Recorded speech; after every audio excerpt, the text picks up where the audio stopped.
a los hermanos que nos están acompañando. Comencemos el culto cantando el himno 534. Dice así: ¿Quién es el que con bardón nace fuera del mesón? Es Jesús, oh qué historia, es Jesús, el Rey de gloria. A sus pies es mi lugar, alabando sin cesar. Una vez cantado el himno, tendremos ejercicio de oración hasta las 7:30. Y después de ahí, el hermano nos ayudará en la explicación de la palabra. ¿Quién es el que con bardón nace fuera del mesón? Es Jesús, oh qué historia, es Jesús, el Rey de gloria. A sus pies es mi lugar, alabando sin cesar. ¿Quién es el que ora así, otra vez, extremamente? En Jesús, oh qué historia, en Jesús, el Rey de gloria. A sus pies es mi lugar, alabando sin cesar. ¿Quién es el por venir, levantado en cruz también? En Jesús, oh qué historia, en Jesús, el Rey de gloria. A sus pies es mi lugar, alabando sin cesar. ¿Quién sabe resucitar con poder, puede salvar? En Jesús, oh qué historia, en Jesús, el Rey de gloria. A sus pies es mi lugar, alabando sin cesar. ¿Quién es el que bajará y todo volverá? En Jesús, oh qué historia, en Jesús, el Rey de gloria. A sus pies es mi lugar, alabando sin cesar.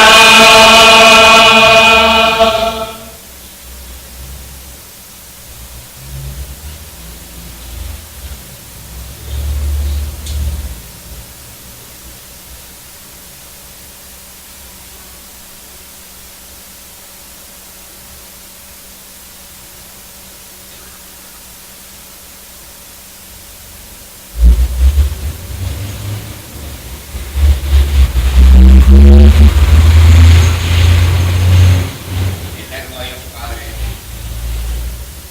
confirmados en tu presencia, como hemos cantado a los pies en nuestro lugar, aquí estamos a los pies tuyo, Dios, reconociendo que el cielo es tu trono y la tierra es estrado de tus pies, nos postramos ante ti a los estrados tuyos. Agradecido, muy agradecido, Señor, por tu bondad y tu misericordia, que son muchas. Tú sí eres bueno, gracias a Dios por ser tan bueno. Gracias por darnos ese hijo tuyo, ese regalo tan lindo, tan bello, ese poder de gracia divina que nos regalaste, tu Hijo amado, el Señor Jesucristo. Gracias, porque Él se entregó voluntariamente por amor a nosotros. Gracias por nuestra salvación, por el perdón de nuestros pecados y por la vida eterna que hoy disfrutamos. Por esa paz y esa tranquilidad que solo tú das, bendito Dios. Gracias por ese precioso día, bendito sea este día. De esta mañana hasta esta hora, bendito sea los presentes. Estamos aquí los santos y los no santos, Señor. Pero esta noche es la oportunidad para Él. Te damos gracias por la visita de tus siervos, bendícele y dale poder del cielo, úngele con el poder, la unción del santo, y que nos dé el alimento a nosotros que tenemos ansias, sed de tu palabra, Señor. Ella es lámpara a los pies, nuestra lumbrera. Te damos gracias, muchas gracias, Dios, por tanta bondad, tanta misericordia con nosotros. Te damos gracias de antemano por el resultado del culto. Acéptala en la bendita persona de tu amado Hijo, nuestro Señor Jesucristo. Amén.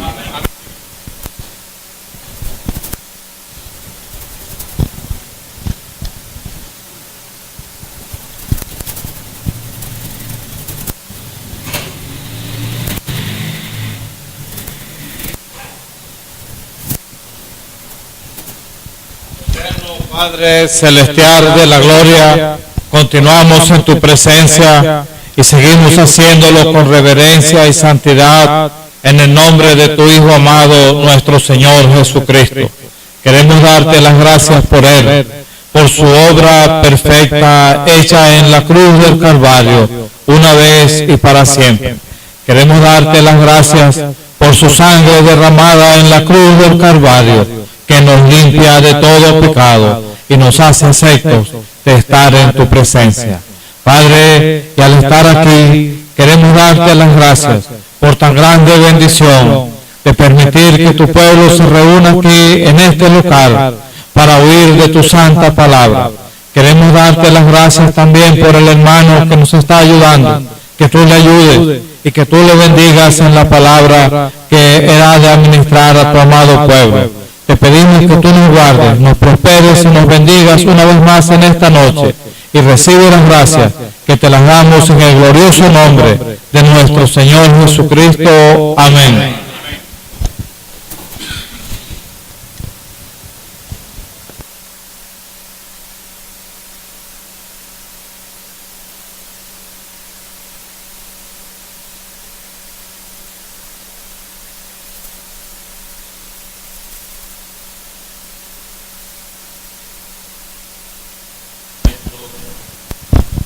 Estás en los cielos, continuamos y lo hacemos en el santo y bendito nombre de nuestro Señor y Salvador Jesucristo. Padre, agradecidos estamos por tu amor.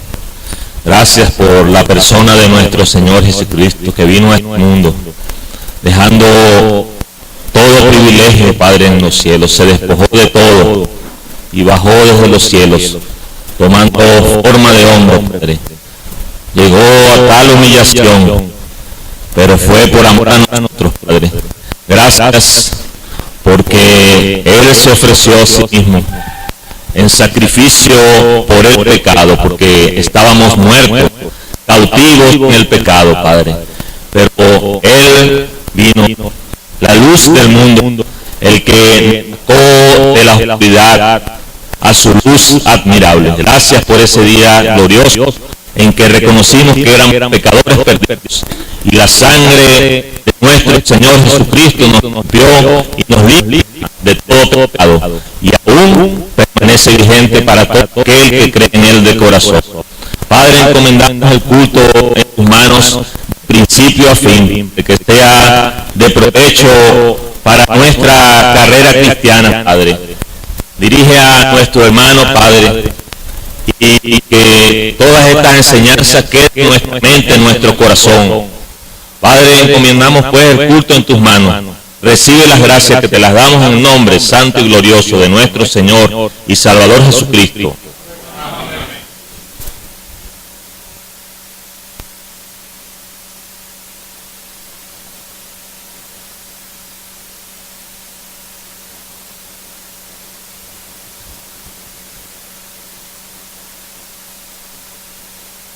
continuar en tu presencia. Seguirlo haciendo en el nombre del Señor. Te damos las gracias porque nos has permitido en tu voluntad reunirnos como un solo cuerpo para escuchar la palabra del Señor. Te rogamos que nuestros corazones sean como aquella buena tierra donde cayó la semilla y dio el fruto deseado. Te rogamos que ayudes a nuestro hermano Bernardo en cuanto a la exposición de tu palabra. Dirige el culto, que al terminar la reunión la gloria sea para ti. Acepta nuestras gracias en el nombre de nuestro Señor Jesucristo. Amén.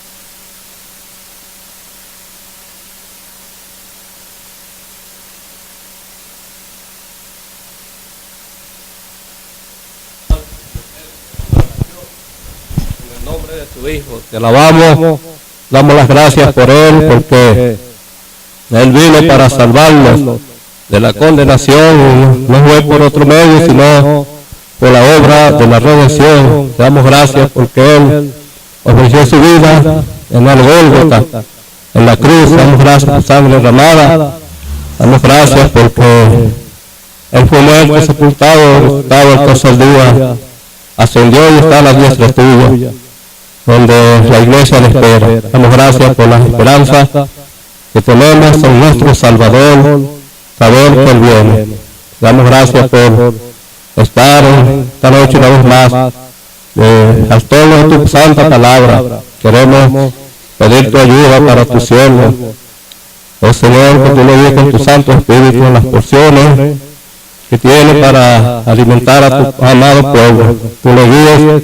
Ayúdanos que cada uno podamos recibir nuestra porción, todos los que estamos aquí aún, los que no son salvos. Dirige pues, Padre, esta noche el culto, te lo pedimos y te damos las gracias en el nombre del Señor Jesucristo. Amén.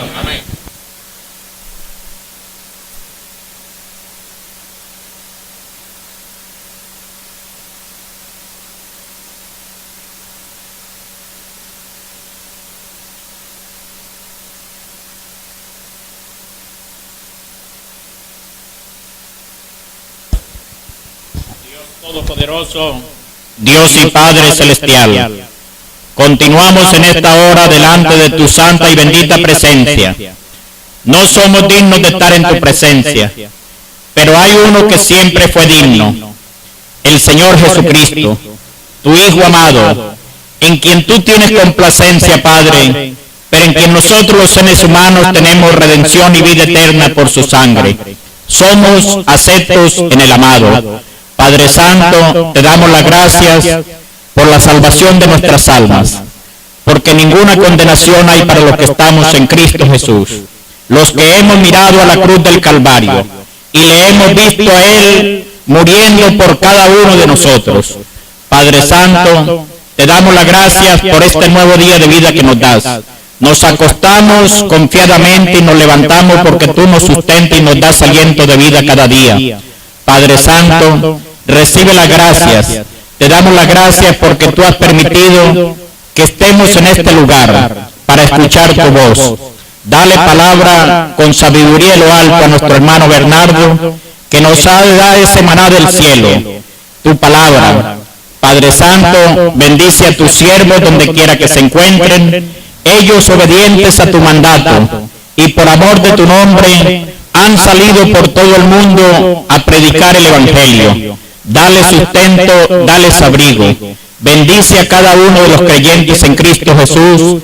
Bendice a los ancianos de las congregaciones que llevan sobre sus hombros el dirigir la grey. Padre Santo, recibe las gracias en esta noche y dejamos el culto en tus manos. El cantar de los himnos, tu santa y bendita palabra. Recibe las gracias que te las tributamos en el santo y glorioso nombre de tu Hijo amado, nuestro bendito Salvador, el Señor Jesucristo. Amén.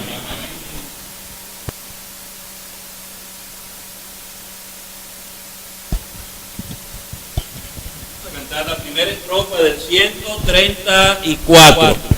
Primera estrofa del 134. Yo quisiera cantar sin cesar y honrar a Jesús, mi amado Salvador, quien me hizo pensar que debía dejar para siempre la senda del error. Primera del 134.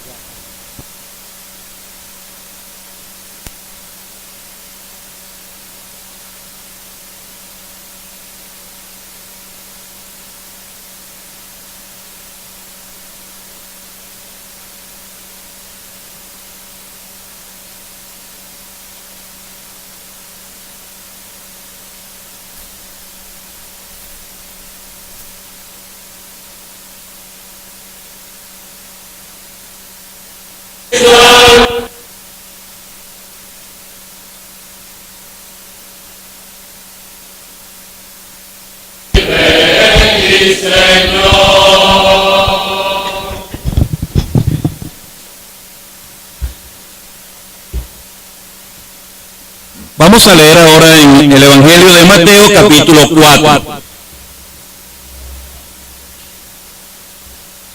Y el versículo número 23.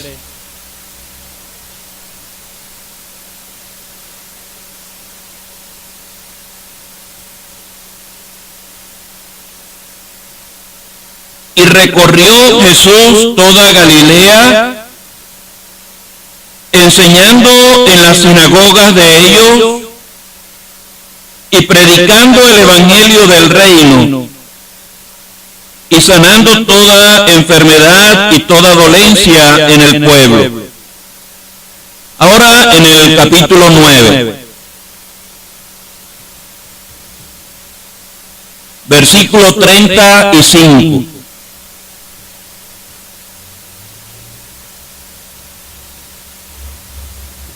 Recorría Jesús todas las ciudades y aldeas, enseñando en las sinagogas de ellos y predicando el evangelio del reino y sanando toda enfermedad y toda dolencia en el pueblo. Vamos a dejar la lectura hasta allí. Mientras tanto, esperamos que el Señor bendiga su palabra. Amén. Estoy leyendo estas dos porciones porque es como un versículo que se repite. Capítulo 4, versículo 23. Y en el capítulo 9, versículo 35. Y uno pudiera pensar que eso no es casualidad. ¿Por qué aparece ese versículo en el capítulo 4 y vuelve a aparecer muy semejante en el capítulo 9? Me da la impresión de que en medio de esos dos versículos, Mateo quiere presentar de una manera particular lo que el Señor estaba haciendo. Él introduce una nueva sección en el Evangelio con ese versículo. Recorría Jesús toda Galilea, predicando, enseñando y sanando. Y él concluye esa misma sección con esas palabras: recorría Jesús todas las ciudades de ellos, predicando, enseñando y sanando. Me da la impresión de que Mateo quería impresionarnos con la manera como el Señor ejercía ese ministerio, predicando, enseñando, sanando. Eso nos hace pensar, hermanos, en la autoridad que el Señor utilizaba en su servicio. El propósito de Mateo es presentarnos a Cristo como el Rey. Y su interés principal era convencer al pueblo de Israel que aquel a quienes ellos habían rechazado, él era el Rey, que habían cometido una tremenda equivocación rechazándolo, pero todavía en la gracia de Dios ellos podían rectificar, reconocer su error y doblegarse ante la majestad de ese Rey que ahora estaba en gloria. Anoche estábamos comentando algo acerca de las credenciales que Mateo presenta para comprobar que Cristo reunía los requisitos. Uno de esos requisitos era su nacimiento. Fue un nacimiento completamente diferente al de cualquier rey. Usted ve que el rey llamado Julio César, uno de los emperadores de Roma, llegó a tener fama porque se divulgó en medio de su reino que él había nacido de una forma diferente. Cuando él había nacido, alguien abrió el abdomen de su madre y fue sacado de aquella matriz. Por eso es que algunos creen que la palabra cesárea viene de aquella leyenda, de aquello que se llegó a correr. El César nació de esa manera. Y a partir de aquel momento, eso se constituyó en un método diferente por medio del cual podía nacer una persona. Cuando este César llegó a ocupar el trono en Roma, él dictó una ley. Toda mujer moribunda, embarazada, pero que tenía un embarazo de más de 7 meses, debía ser operada. Su abdomen abierto, para que el niño se salvara. De allí viene esa palabra cesárea. Pero Mateo está diciendo el nacimiento de Cristo fue diferente, particular, porque Él está revelándonos lo que José supo aquella noche cuando él estaba en conflicto. Su desposada estaba embarazada y él sabía, no es mío. El ángel le dijo, lo que en ella es engendrado del Espíritu Santo es. Entonces el Señor tuvo una madre humana, pero un padre divino. Aquel niño que hizo su aparición en el pesebre en Belén, estaba naciendo con una naturaleza doble. Perfectamente hombre, perfectamente Dios. Hombre y Dios. Pero entonces, en esta segunda sección de el Evangelio que escribió Mateo, él quiere dejar muy claro la autoridad con la que este rey ejercía su ministerio. Como el rey cuando tiene el cetro en su mano, él ha señal visible de la autoridad que el rey tiene. Entonces, en esta sección el Señor está haciendo uso de su cetro, de su autoridad. ¿Cómo lo hace? Primeramente, en los capítulos 5 al 7, lo hace con su palabra. Y luego en los capítulos 8 y 9, con su poder. Vamos a leer algunos versículos del sermón o la predicación que él hizo en los capítulos 5 al 7. Capítulo 5, versículo 21. Oísteis que fue dicho a los antiguos, no matarás, y cualquiera que matare será culpable de juicio. Pero yo digo, cualquiera que se enoje contra su hermano será culpable de juicio. Ahora en el versículo 27.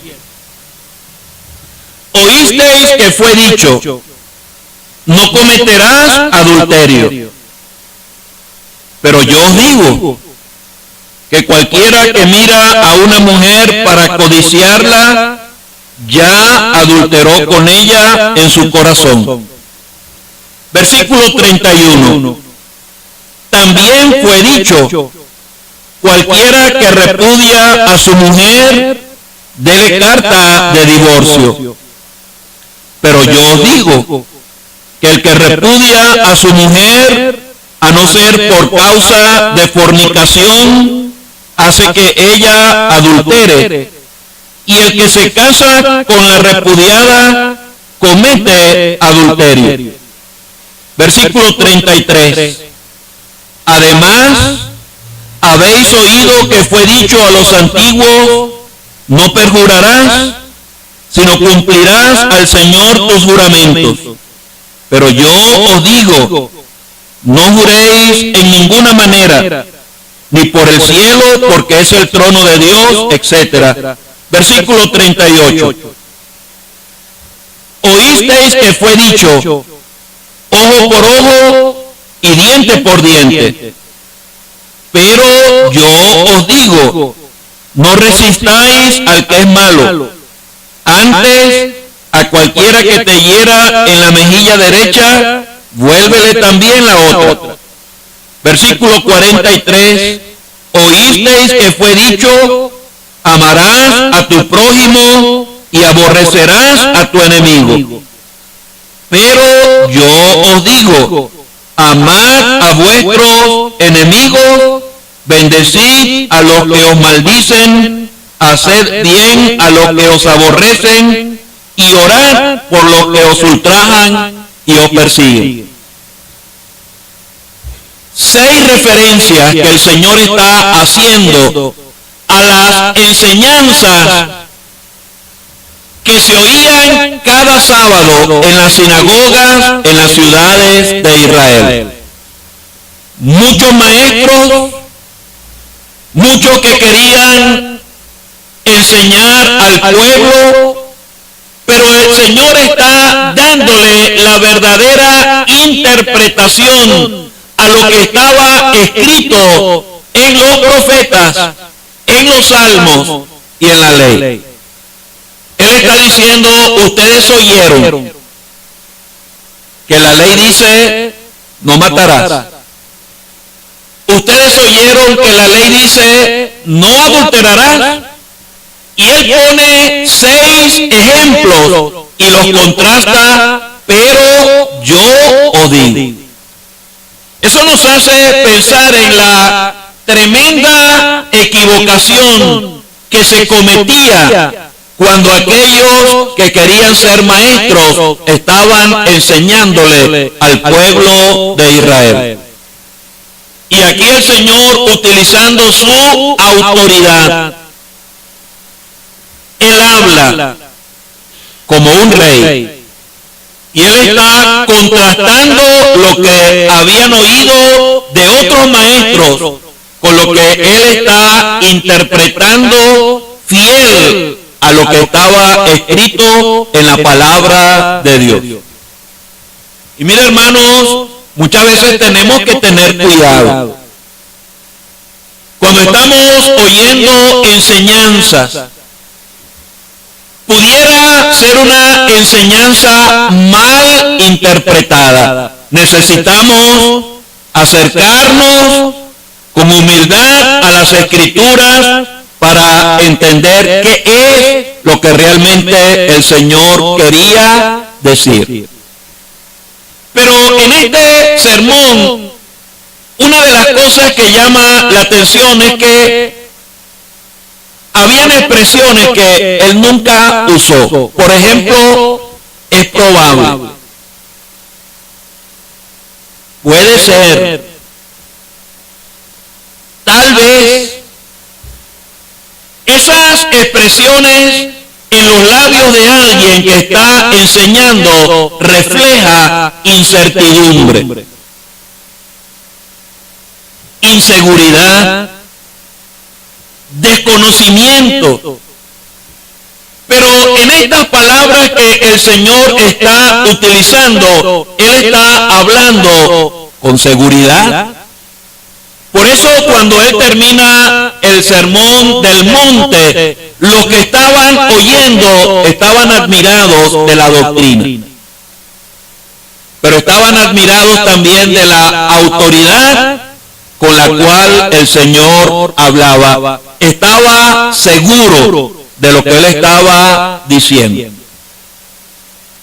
Otra cosa que uno nota en esta palabra que el Señor pronunció en aquella montaña es que en cada capítulo Él está prestando importancia a un aspecto en particular. Por ejemplo, en el capítulo 5, versículo 24 o versículo 23.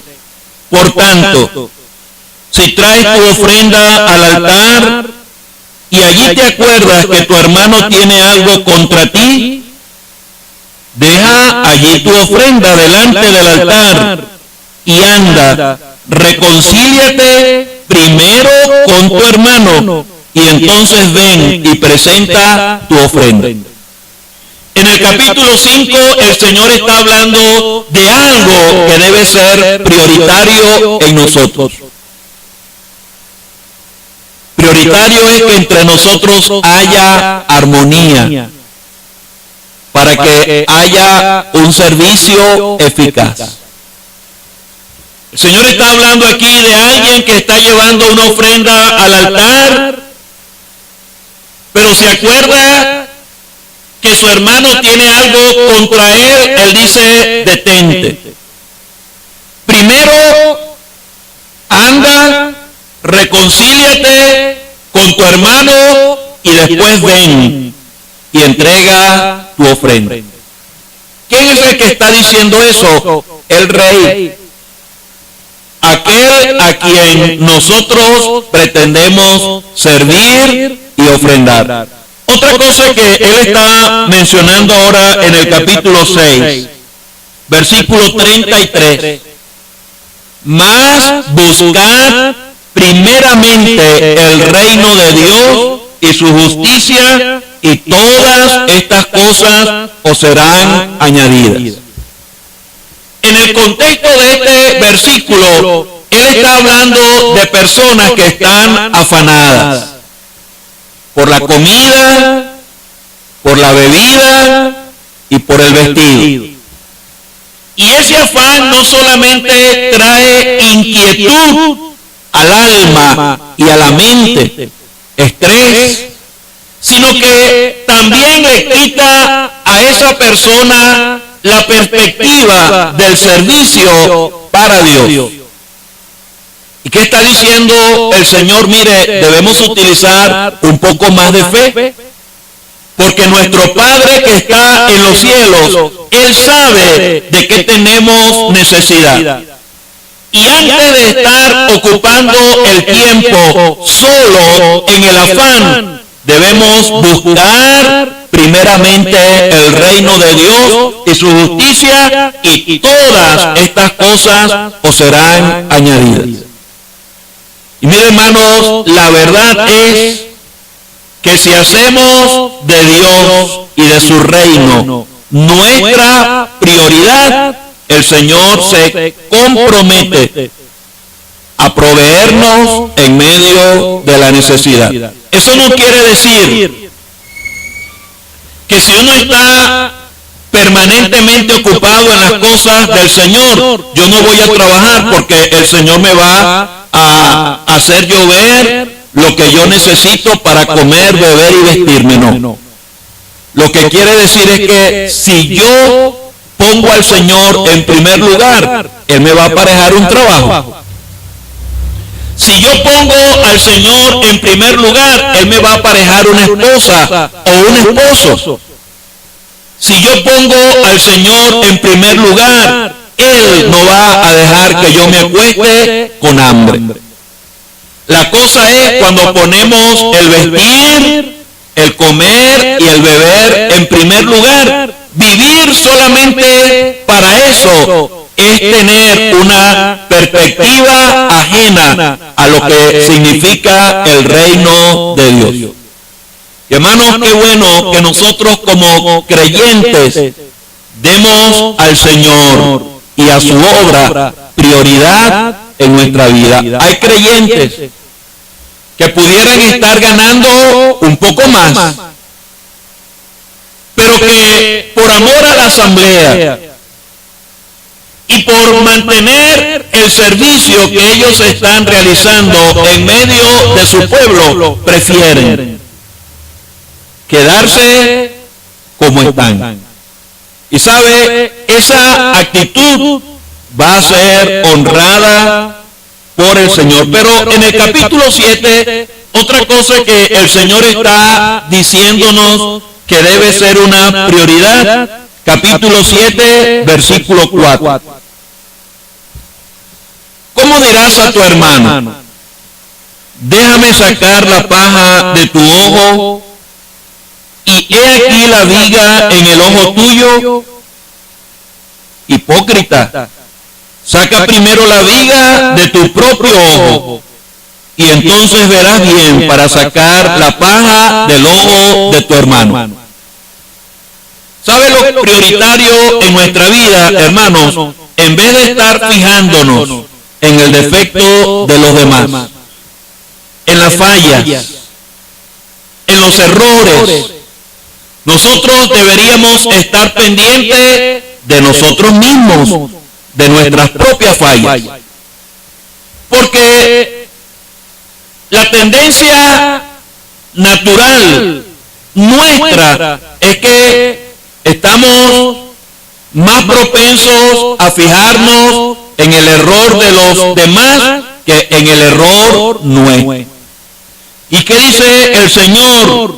Porque miras la paja que está en el ojo de tu hermano y no echas de ver la viga que está en tu propio ojo.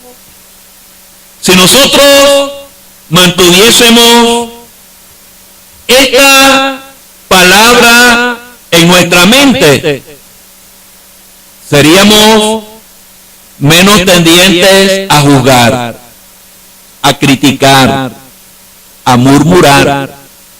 Estaríamos más conscientes de nuestras propias debilidades, de nuestros propios errores. El día cuando trajeron a aquella mujer sorprendida en adulterio, ¿qué dijo el Señor?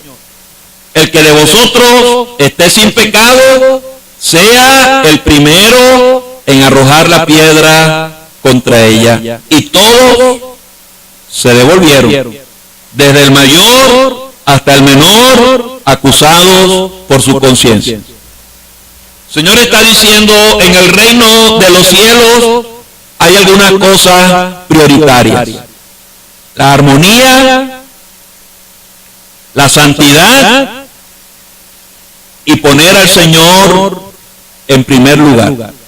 Pero otra cosa que el Señor está hablando en estas palabras, la tenemos en el capítulo 5. De manera que, versículo 19, de manera que cualquiera que quebrante uno de estos mandamientos muy pequeños y así enseñe a los hombres, muy pequeño será llamado en el reino de los cielos.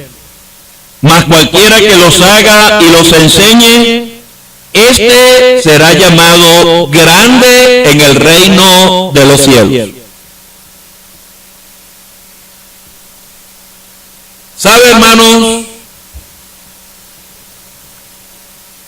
Toda la palabra que sale de la boca de un rey tiene su peso,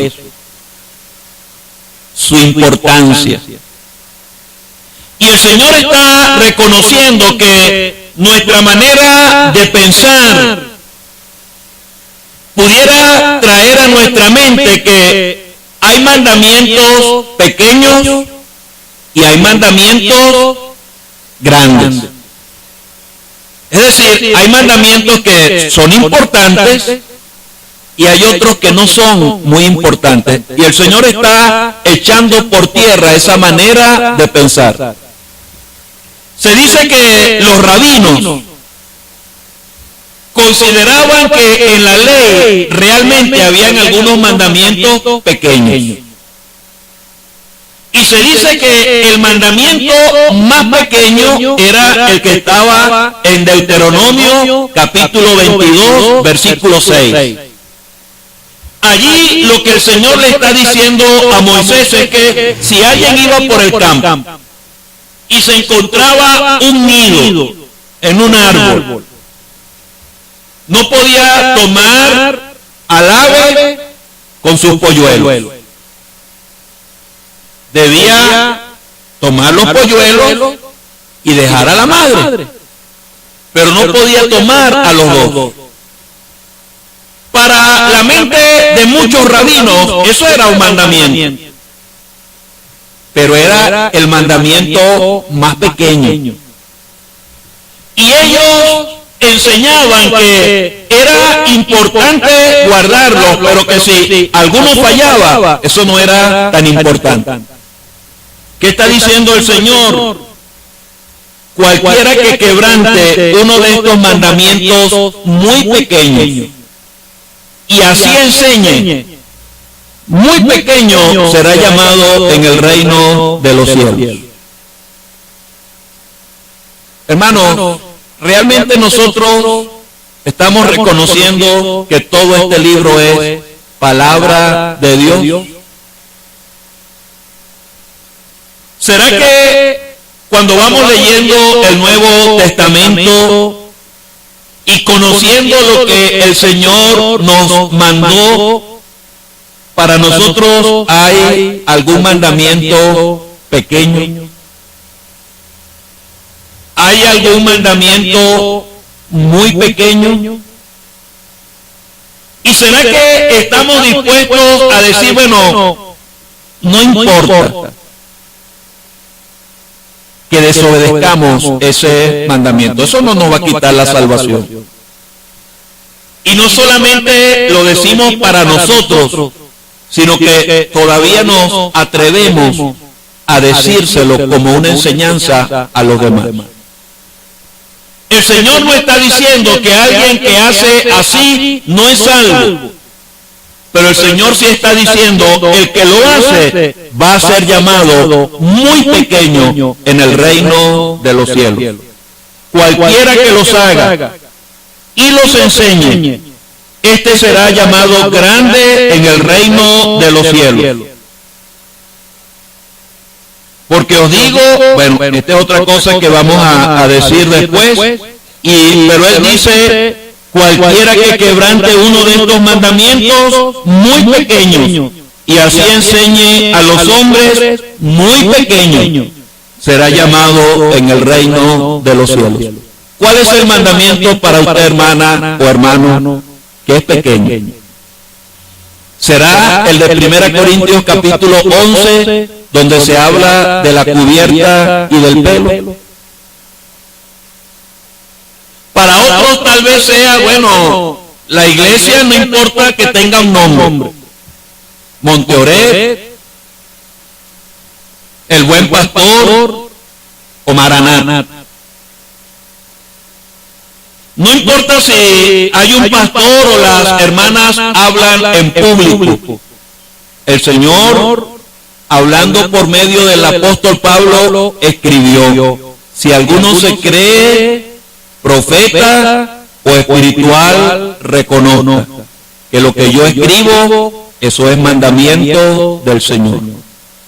Quitemos de nuestra mente, hermanos, esa idea de mandamientos grandes y pequeños, o mandamientos importantes y otros que no son tan importantes, porque eso va a tener repercusiones eternas en la vida suya y en la vida mía. Qué triste sería que tengamos que ser muy pequeños en el reino de los cielos.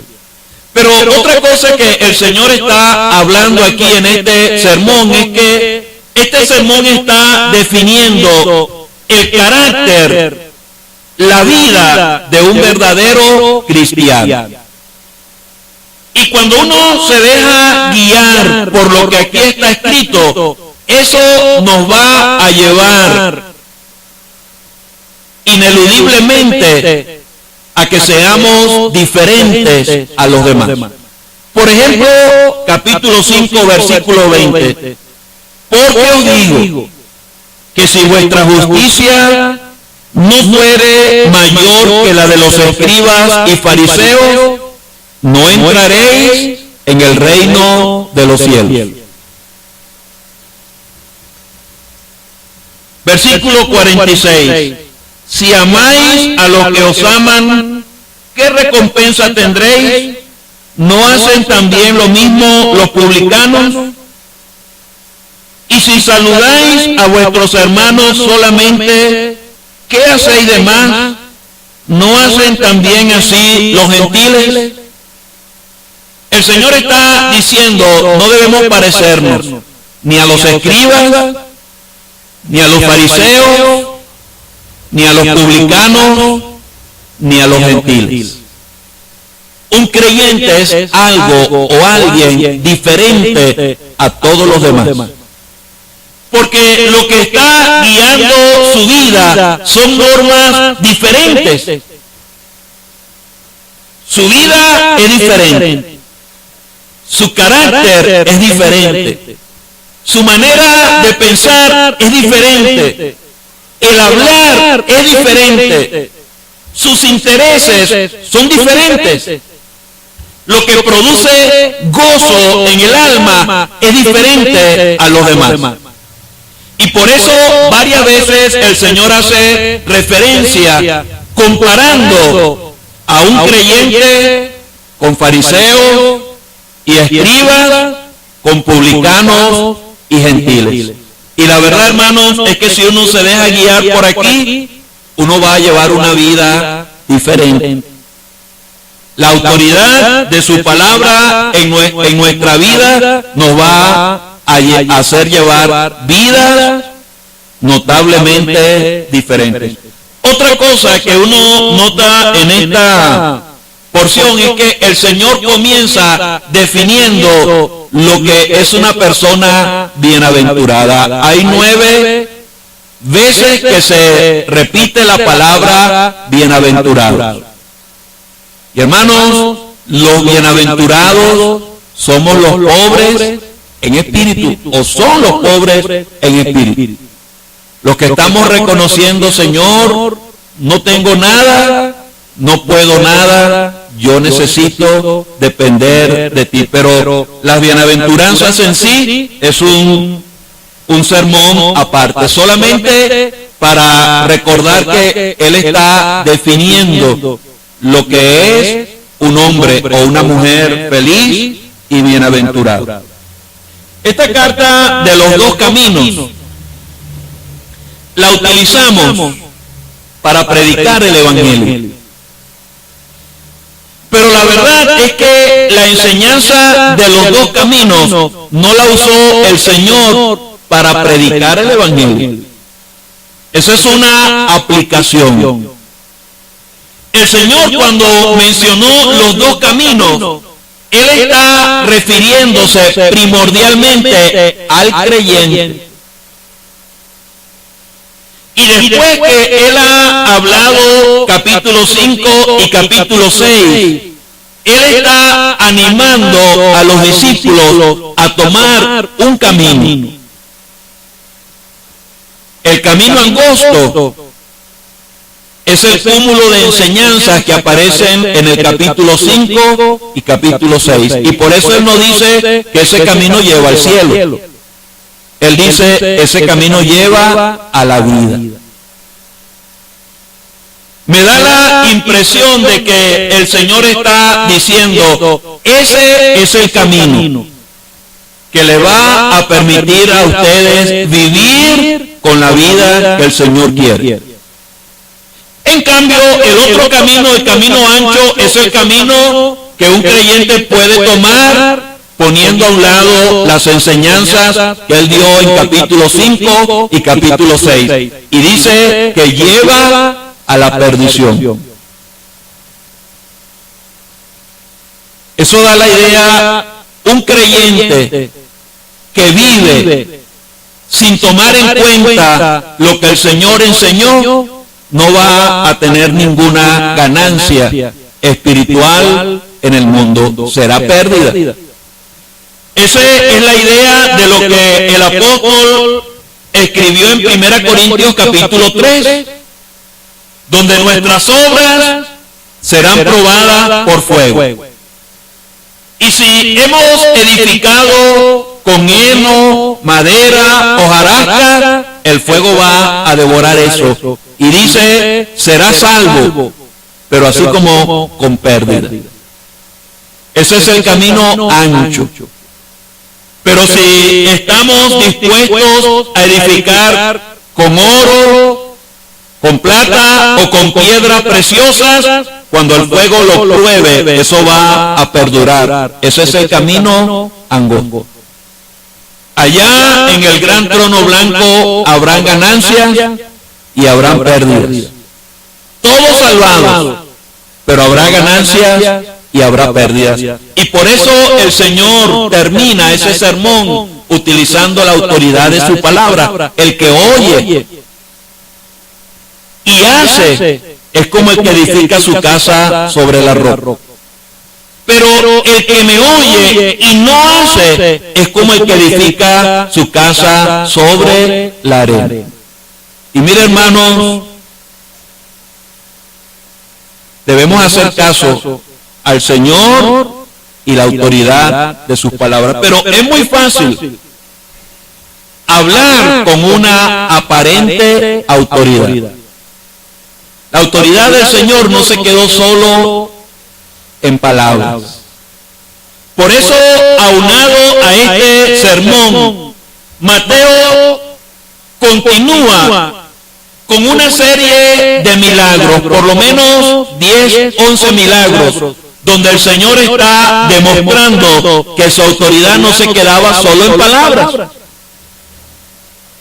Y Él allí presenta a un leproso, capítulos 8 y 9, al siervo de un centurión, a dos ciegos,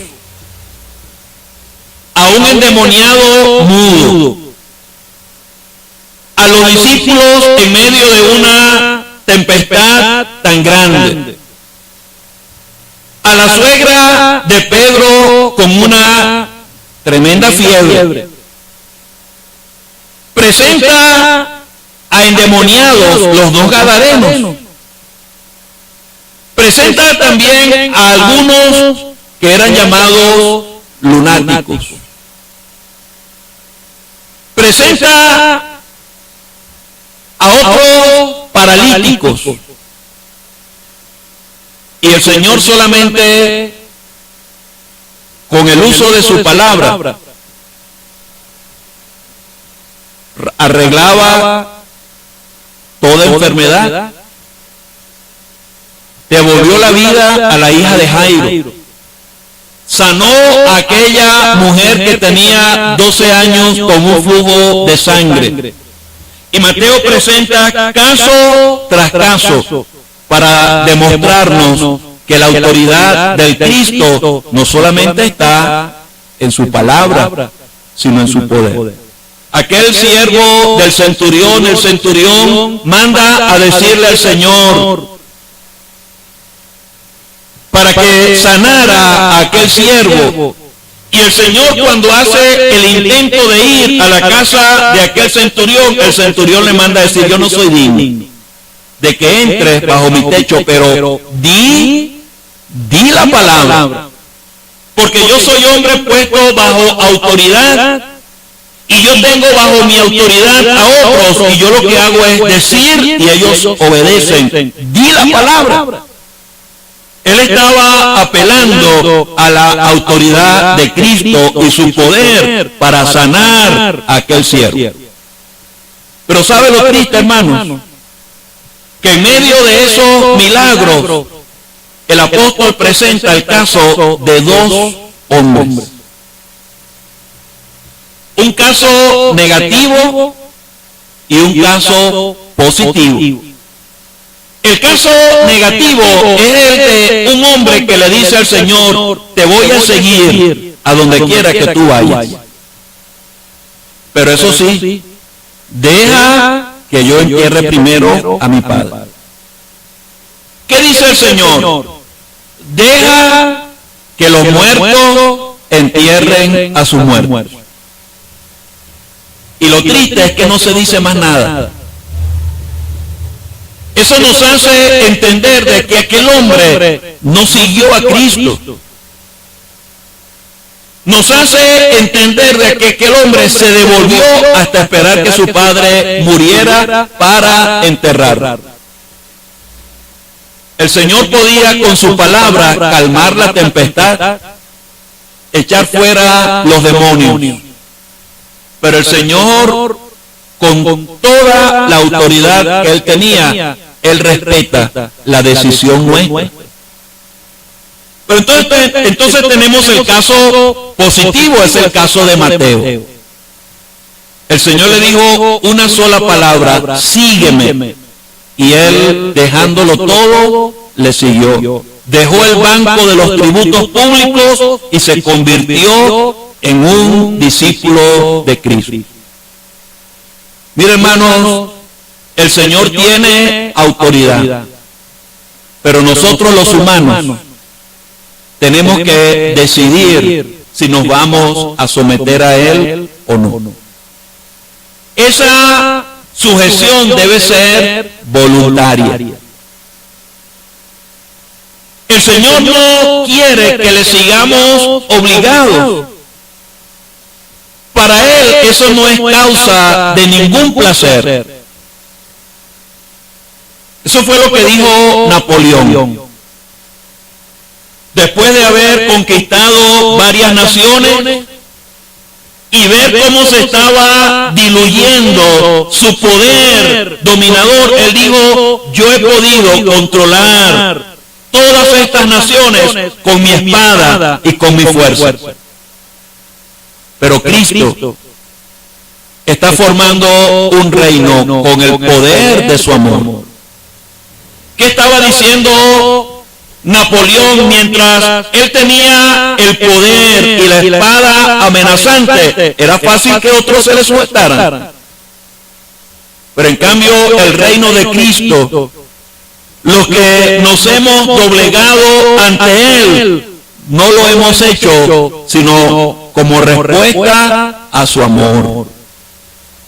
Voluntariamente hemos querido doblegarnos ante Él.